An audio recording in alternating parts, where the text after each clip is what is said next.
Bismillahirrahmanirrahim. Alhamdulillah alladzi samma nafsahu bil hakam al-hakimil muhkam al-qadil musallam. Ashhadu an la ilaha illallah wahdahu la syarika lahul malikul a'zam. Wa ashhadu anna sayyidana Muhammadan abduhu wa rasuluhul mukarram. Allahumma salli wa sallim wa barik ala kanzikal mutalsam Sayyidina maulana Muhammadin manba'il ilmi wal hikam wa ala alihi wa ashabihi wa zurriyatihi ashabil judi wal karam, amma ba'du. Al-mukarramun wal muhtaramun ma'asyiral habaib wal ulama wal asatidz, para muhibbin, hadirin hadirat rahimakumullah. Puji syukur yang setinggi-tingginya kehadirat Allah Subhanahu wa taala, yang mana dengan taufik hidayah serta inayahnya kita malam ini kembali bisa berkumpul bertemu di Masjid Bustanul Muhibbin yang penuh barakah dan rahmat ini.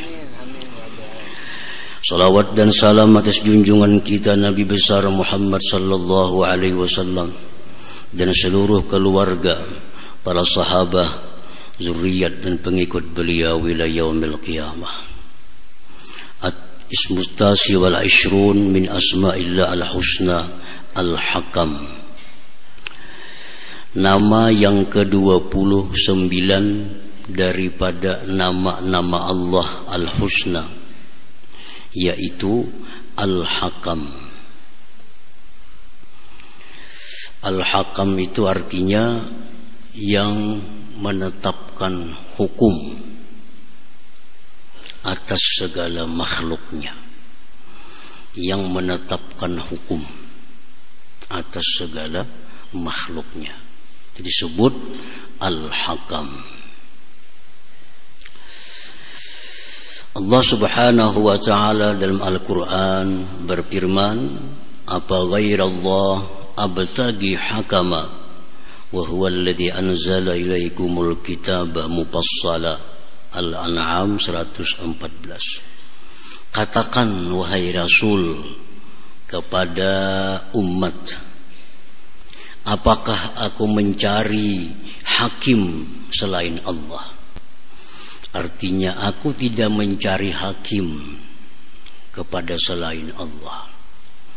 Aku tidak mencari hukum selain kepada Allah. Dialah yang menurunkan kepada kalian akan kitab secara terperinci, yaitu Al-Qur'anul Karim. Artinya Rasulullah di sini diperintahkan oleh Allah menyampaikan kepada umat, kepada manusia, hendaknya mereka itu menjadikan Allah sebagai hakim, sebagai yang memutuskan hukum.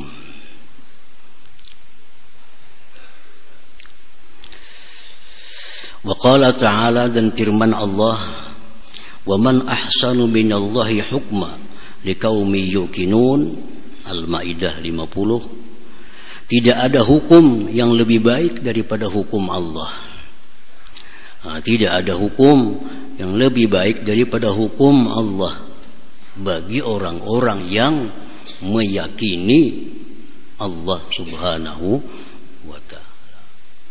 Paling baik keputusan itu adalah keputusan Allah bagi kaum yang beriman.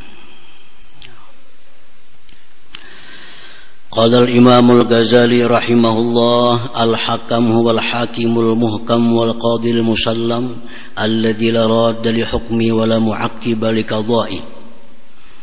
Al-Hakam itu ialah yang memutuskan hukum. Jadi yang membuat hukum, yang memutuskan hukum atas makhluknya, itu Al-Hakam. Yang tidak bisa seorang pun menolak hukum Allah, dan tidak ada seorang pun yang bisa membatalkan hukum Allah. Kalau Allah sudah menghukumkan A, maka itu akan berlaku. Tidak ada satu kekuatan apapun yang bisa membatalkan hukum Allah. Hukum bupati dibatalkan. Siapa yang bisa membatalkan? Gubernur bisa membatalkan. Presiden pun bikin hukum, ada mahkamah yang bisa membatalkan hukum presiden. Nah, kalau Allah membuat satu hukum, memutuskan satu hukum, tidak ada satupun yang bisa menggagalkan hukum Allah Subhanahu wa ta'ala. Wa min hukmihi annahu ja'ala al-jannata lil muttaqin wa ja'ala an-nara lil kafirin wal munafiqin wal zalimin wal fasiqin. Setengah daripada keputusan Allah telah memutuskan bahwa Allah menciptakan surga untuk orang-orang yang takwa kepada Allah. Itu sudah keputusan Allah, hukum Allah, kada bisa dirubah. Allah mencipta surga, lalu Allah menetapkan penghuni surga itu orang yang takwa kepada Allah Subhanahu wa ta'ala. Dalam Al-Quran disebutkan surat Ali Imran 133, uiddat lil muttaqin. Surga itu disediakan untuk orang-orang yang takwa kepada Allah Subhanahu wa ta'ala. Yang kada takwa kada akan bakal masuk surga. Siapapun kada akan bisa masuk surga kalau kada takwa kepada Allah Subhanahu wa ta'ala. Karena itu sudah keputusan Allah. Orang yang di luar dari golongan muttaqin kada akan bisa menempati surganya Allah Subhanahu wa ta'ala. Orang yang takwa adalah yang menjunjung perintah Allah, orang yang menjauhi larangannya. Nah, apabila kita selalu melaksanakan yang disuruh Allah, meninggalkan yang dilarang Allah, kita disebut muttaqin, orang takwa. Nah, sehingga bisalah kita berharap kepada Allah untuk dimasukkan ke surganya. Kalau kita belum jadi orang takwa, nah kada bisa kita mengharap masuk surga. Karena Allah sudah menghukumkan, Allah sudah memutuskan surga itu hanya dimasuki oleh orang yang takwa kepada Allah Subhanahu wa ta'ala. Allah menetapkan bahwa neraka itu untuk orang-orang kafir. Itu ketetapan Allah.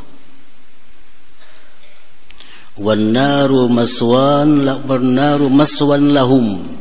Surat Muhammad ayat 12. Neraka itu ditetapkan Allah untuk orang yang kafir.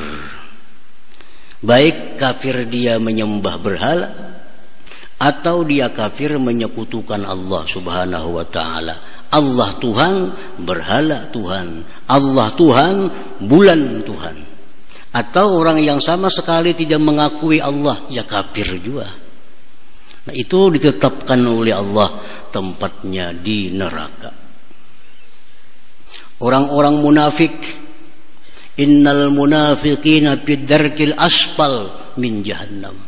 Orang munafik itu ditetapkan Allah menempati neraka yang paling bawah. Munafik yang dimaksud di sini orang yang mengucapkan 2 kalimat syahadat tapi hati kada mempercayai supaya dianggap orang muslim. Nah, supaya dianggap orang muslim dia mengucap 2 kalimat syahadat, hatinya kada percaya. Itu munafik ini ditetapkan oleh Allah menjadi penghuni neraka yang paling bawah. Allah menetapkan bahwa neraka itu untuk orang-orang yang zalim. Dalam Al-Quran difirmankan oleh Allah, inna a'tadna liz-zalimina nara. Kami telah menyiapkan untuk orang-orang yang zalim neraka. orang yang zalim. Ketetapan Allah, orang zalim itu di neraka. Orang-orang fasik, wa ammal ladzina fasaqu fa ma'wahumun nar. Wa ammal ladzina fasaqu, orang-orang yang fasik, fa ma'wahumun nar, tempat mereka itu neraka. Nah, fasik artinya apa? Orang yang melakukan satu dosa besar dan kada tobat kepada Allah disebut fasik. Kalau dia mati, tempatnya di neraka. Orang yang melakukan satu dosa besar, kada saling tobatan sampai mati, ngarannya fasik. Nah, ini wa ammal ladzina fasaqu, adapun orang yang fasik, fa ma'wahumun nar, maka ditetapkan Allah tempatnya adalah neraka. Atau orang yang banyak berbuat dosa-dosa kecil, mengekali perbuatan dosa kecil, nah bisa juga disebut fasik. Ini orang Islam fasik ini. Jadi orang zalim bisa orang Islam, dia zalim. Baik zalimnya kepada Allah, zalim kepada Allah, menghinakan Allah, mengeritik Allah. Nah, mengeritik Allah. Kenapa Allah macam ini? Nah, itu zalim sudah. Mengeritik kepada Allah. Atau mengeritik Rasulullah sallallahu alaihi wasallam. Sudah zalim. Zalim kepada kaum muslimin, menggibah mereka, memfitnah mereka, mengadu domba mereka, mengambil harta mereka, membunuh, memukul mereka. Zalim. Kada tobat mati. Nah, ini dijanjikan Allah, inna a'tadna lizzalimina nara, dalam surat Kahfi ayat 92. Allah menetapkan orang yang zalim itu disediakan Allah neraka. Para muhibbin rahimakum, itu hukum Allah sudah. Dan itu pasti jalan. Hukum Allah pasti terlaksana. Kada satu pun yang bisa membatalkan hukum Allah. Wa min hukmihi fil miras, setengah daripada keputusan Allah tentang waris mewaris, fil aulad pada anak, lidzakari mithlu hazzil unsayain, walil binti an-nisfu walil bintain fa aksar as-sulusani. Allah menetapkan, Allah menghukumkan, kalau orang mati, dia meninggalkan harta, meninggalkan anak laki-laki, meninggalkan anak perempuan, Allah menghukumkan yang laki-laki dapat 2 bagian dari perempuan. Itu ketetapan dari Allah, kada bisa diganggu gugat oleh siapapun. Jadi kalau orang ini mati, meninggalkan uang duit 1.500.000, anaknya ada 1 laki 1 perempuan, yang laki dapat 1 juta, yang perempuan 500. Itu hukum Allah. Jadi Allah sudah membuat hukum tentang waris mewaris. Bapak mayit dapat sekian, ibu kandung mayit dapat 1/6. Kadang-kadang bisa dapat 1/3. Kalau anaknya kada ada laki-laki, binian aja, kalau 1 orang separuh, 2 orang lebih 2/3. Itu sudah hukum Allah, kada bisa dirumbak-rumbak lagi. Nah, bagaimana kalau orang ini waris, dia bersepakat bahwa bagi rata, kada usah makai hukum Allah, bagi rata aja dah kita kayak apa. Nah, laki-laki dapat 1 juga, bini-bini 1 juga, kada usah laki-laki dapat 2 bagian, sama akan sudah rata. Ini namanya mula hukum seorang. Mula hukum seorang. Apakah itu boleh? Para ulama menjelaskan boleh dengan beberapa syarat. 1 syaratnya, tetap mengakui bahwa hukum Allah itu yang terbaik. Tetap mengakui bahwa hukum Allah yang terbaik dalam hal membagi harta waris. Jangan menganggap kasihan ini baik kita bagi rata, jangan. Yang paling baik itu hukum Allah.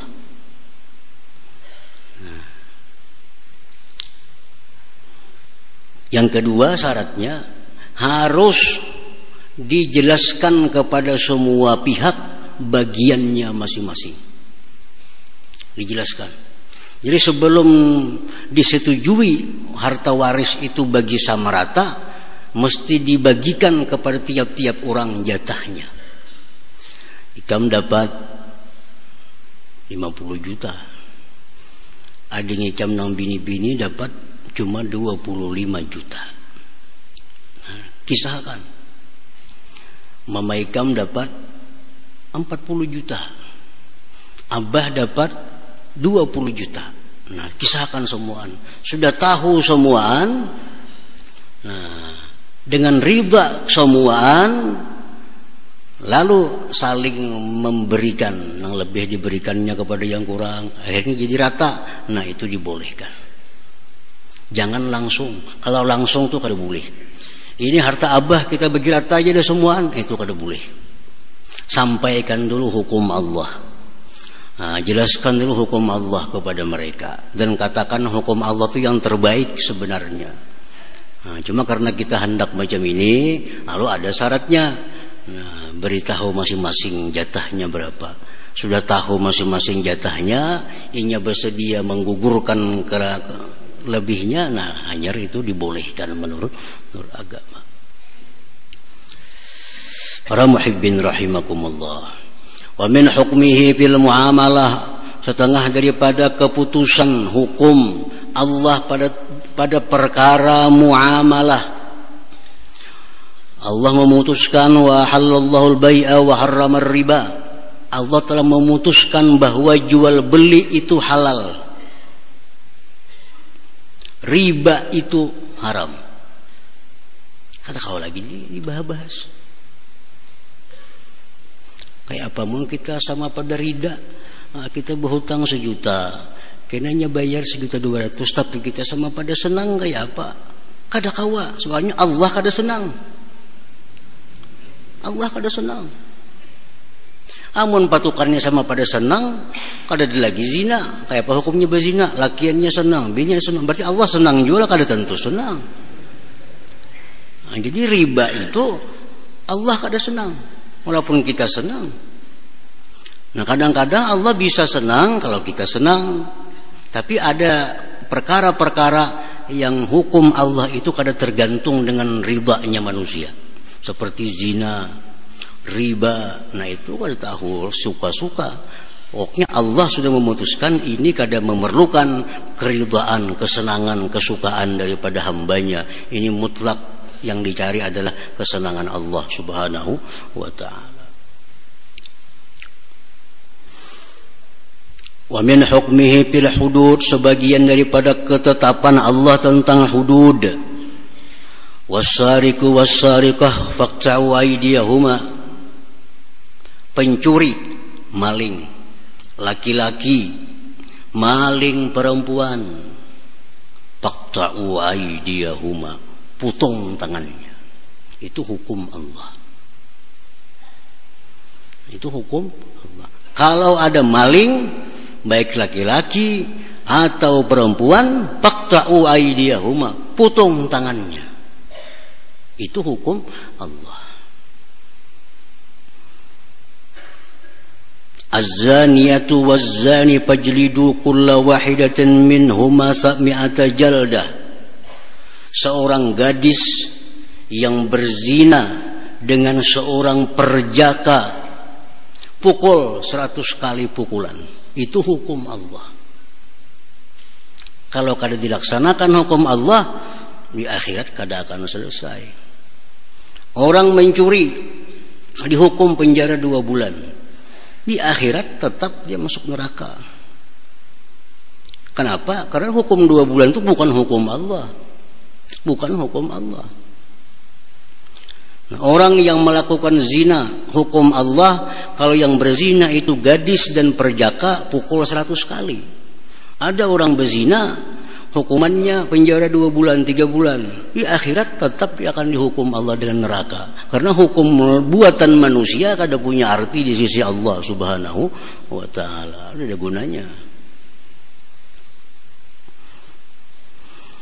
Wa min hukmihi fil jinayah wa katabna alaihim fiha anna an-nafsa bin nafsi wal aina bil aini wal anfa bil anfi wal udhuna bil udhun was sinna bis sin. Allah telah memutuskan, menghukumkan bahwa diri dibalas diri. Orang membunuh dengan sengaja mesti dibunuh. Orang yang mencungkil mata saudaranya dicungkil matanya. Orang yang memotong telinga saudaranya potong telinganya. Orang yang merusak gigi saudaranya rusak juga giginya. Itu hukum Allah.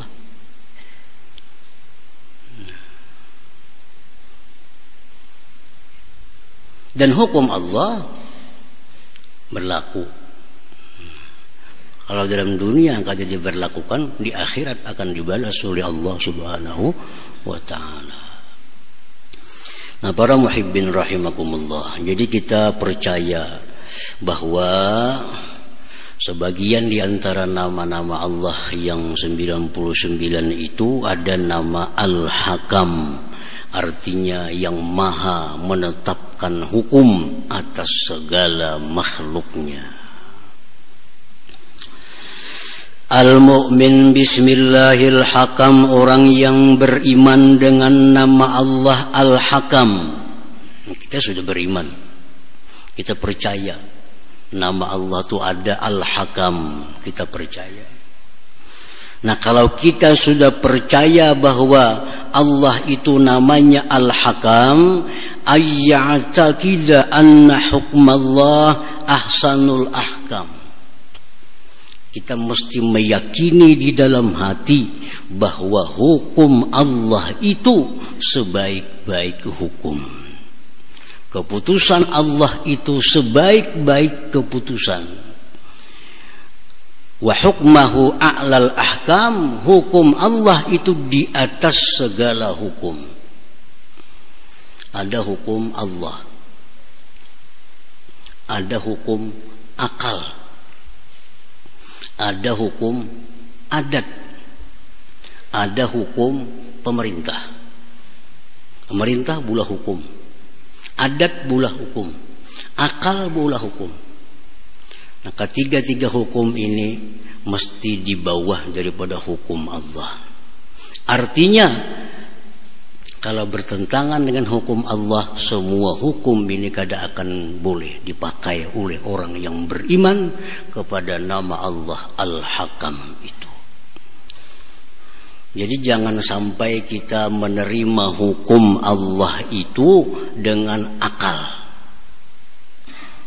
Karena kalau kita menerima hukum Allah dengan hukum akal, kita akan tersesat, kada akan bisa menuju jalan yang benar. Ini hukumnya haram, itu Allah memutuskan haram. Bahasa kada masuk akal itu, jangan dipakai akal di situ. Akal itu ulahan Allah, jangan sampai bisa mengalahkan hukum Allah. Nah, jadi hukum Allah jangan dicerna dengan akal, tapi cerna dengan iman. Banyak hukum Allah yang di luar akal kita. Nah, jadi kalau ada hukum akal bertentangan dengan hukum Allah, buang hukum akal, pakai hukum Allah. Kalau ada hukum adat bertentangan dengan hukum Allah, buang hukum adat.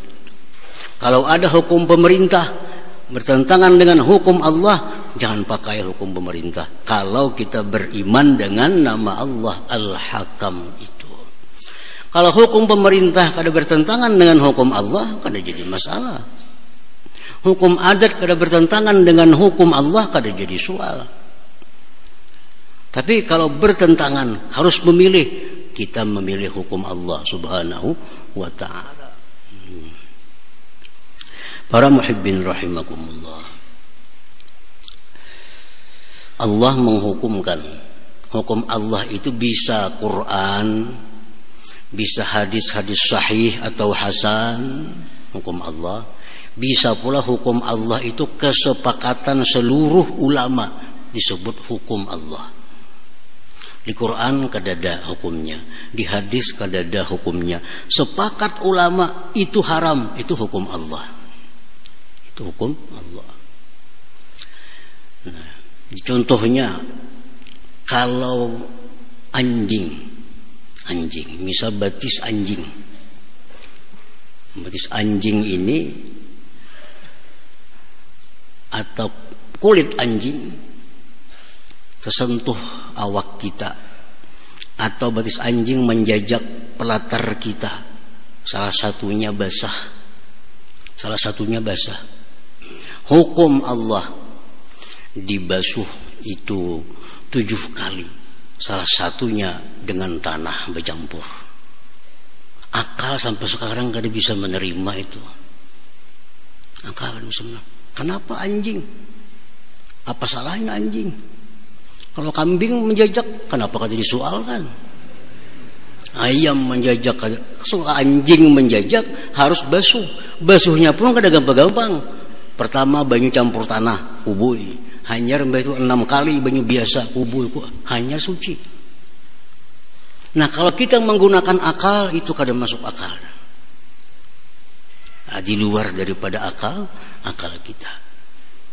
Tapi kita beriman bahwa hukum Allah itu a'lal ahkam, paling tinggi dari segala hukum-hukum yang ada. Kesampingkan hukum lain bila sudah bertentangan dengan hukum Allah Subhanahu wa ta'ala.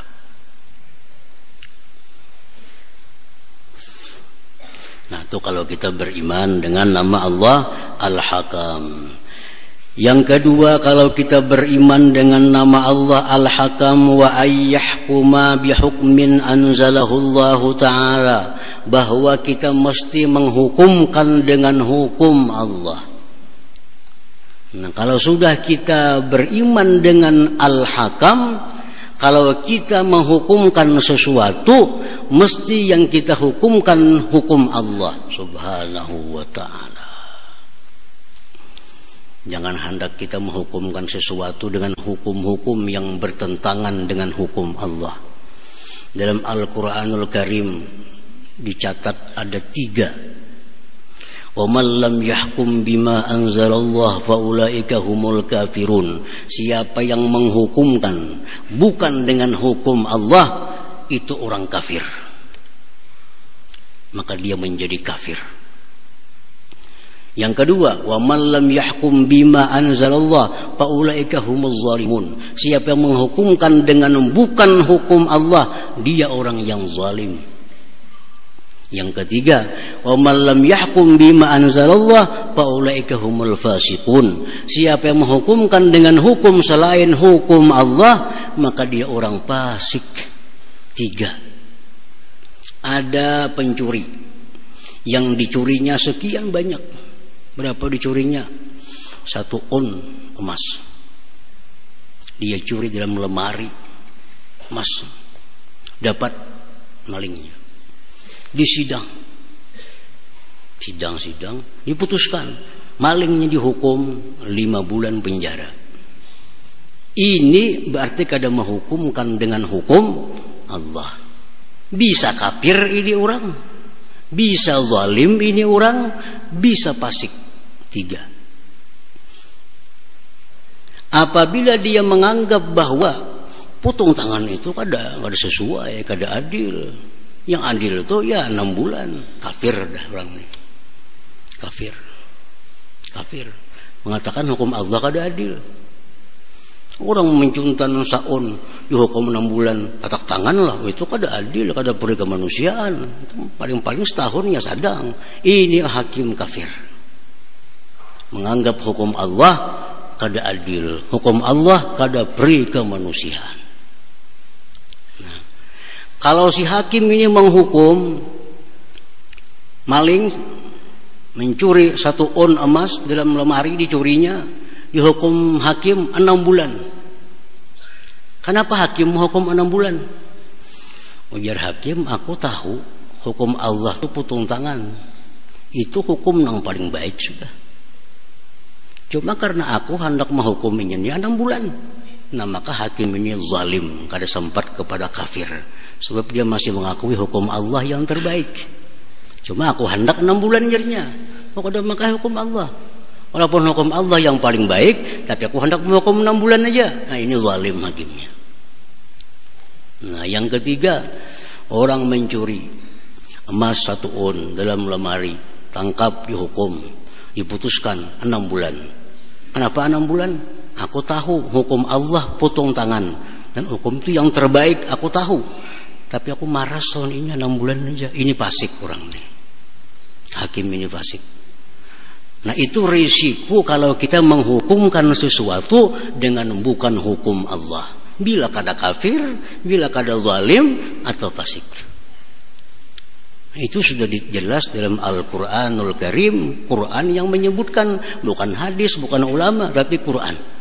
Wa man lam yahkum bima anzalallah, siapa yang kada menghukumkan dengan hukum Allah bisa kafir. Kalau menganggap hukumnya lebih baik dari hukum Allah, kafir. Atau hukum Allah lebih baik, cuma aku hendak kayak ini aja, zalim. Atau hukum Allah lebih baik, cuma aku maras lawaninya, fasik. Nah orang yang beriman kepada nama Allah Al-Hakam, dia pasti menghukumkan dengan hukum Allah Subhanahu wa ta'ala. Kada akan menghukumkan sesuatu dengan selain hukum Allah Subhanahu wa ta'ala. Nah para muhibbin rahimakumullah, bukan berarti kita kada boleh memakai hukum adat. Bukan berarti. Boleh kita pakai hukum adat. Tapi ingat, jangan sampai hukum adat ini bertentangan dengan hukum Allah Subhanahu wa ta'ala. Kalau hukum adatnya bertentangan dengan hukum Allah, jangan dipakai hukum adat. Bukan berarti kita kada boleh menurut hukum pemerintah, kada. Boleh kita taat kepada hukum pemerintah, asalkan hukum pemerintah itu kada bertentangan dengan hukum Allah Subhanahu wa ta'ala. Ya pemerintah kalau hendak sepeda motor ulah SIM kada jadi masalah. Agama kada melarang kita baulah SIM. Cuma kalau pemerintah menghukumkan ulah SIM, makan babi maka kada kawa kita. Makan babi itu dilarang dalam agama. Jadi taati hukum pemerintah, laksanakan hukum adat, tapi kita ingat bahwa hukum yang tertinggi itu adalah hukum Allah Subhanahu wa ta'ala. Selama kada bertentangan dengan hukum Allah, kita laksanakan hukum adat, kita laksanakan hukum pemerintah. Nah, itu yang dimaksud dengan Rabbana atina fid dunya hasanah wa bil akhirati hasanah wa qina adzabannar. Ya Allah, berikanlah kami dalam dunia ini kebaikan, di akhirat kebaikan. Kayak apa cara supaya dapat kebaikan dunia, dapat kebaikan akhirat? Caranya taati 3 hukum. Taati hukum Allah, taati hukum pemerintah, taati hukum adat. Kita akan selamat dunia akhirat. Kita melaksanakan hukum adat, taati, kada disambat orang kita. Taati hukum pemerintah, kada bakal ke penjara kita. Taati hukum Allah, ke surga kita matinya. Nah itu Rabbana atina fid dunya hasanah wa fil akhirati hasanah wa qina adzabannar. Pemerintah wajib maulah SIM, kada perlu. Allah kada nyuruh bulah SIM, tangkap orang ini jalan juga kan ya. Ini tangkap orang. Itu dalam dunia kada hasanah ngarannya, tangkap penjara. Nah, supaya dalam dunia ini hasanah, taati peraturan pemerintah, taati hukum adat supaya jangan disambati orang. Tapi tetap hukum Allah yang paling tinggi. Apabila bertentangan dengan hukum Allah, hukum siapa juga pun, kita mesti mengambil hukum Allah Subhanahu wa ta'ala. Itu bukti keimanan kita kepada nama Allah yang ke-29 Al-Hakam ini. Allah yang maha memutuskan hukum. Nah kemudian selanjutnya nama Allah yang ke-30 Al-Adal. لحضرة النبي صلى الله عليه وسلم. الفاتحة.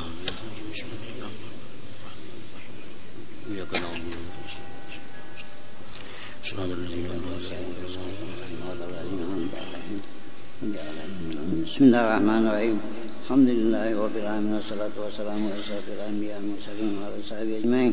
اللهم إنا نسألك العافية والموافقة الدائمة في الدين والدنيا والآخرة. اللهم صل على سيدنا محمد صلاة تنجينا بها من جميع الأهوال والآفات، تقضي لنا بها من جميع الحاجات، وتخرجنا من جميع السيئات، وترفعنا بها على الدرجات، وتبلغنا بها صالحين بخير في الحياة وبعد الممات. اللهم إنا نسألك الهدى والتقى والعفو والغنى. اللهم زيادة في الدين وبركة من الأمور وسلم بالجسم وحسن الرزق وتوبة قبل الموت، سعادة عند الموت وفرحة بعد الموت، وعفوا من الحساب ومن العذاب، ونصيبا من الجنة، وارزقنا بكرم برحمتك يا أرحم الراحمين. اللهم اغفر أمة سيدنا محمد، اللهم ارحم أمة سيدنا محمد، اللهم استر أمة سيدنا محمد، اللهم اجبر أمة سيدنا محمد. توسلنا بجاه نبيك محمد صلى الله عليه وسلم. ربنا تقبل منا إنك تسمع وتب علينا إنك أنت التواب الرحيم. ربنا آتنا في الدنيا حسنة وفي الآخرة حسنة وقنا عذاب النار. صلى الله على سيدنا محمد وعلى آله وصحبه وسلم. الحمد لله رب العالمين. يا يرجون منه شفاعة صلوا عليه وسلموا تسليما. اللهم صل وسلم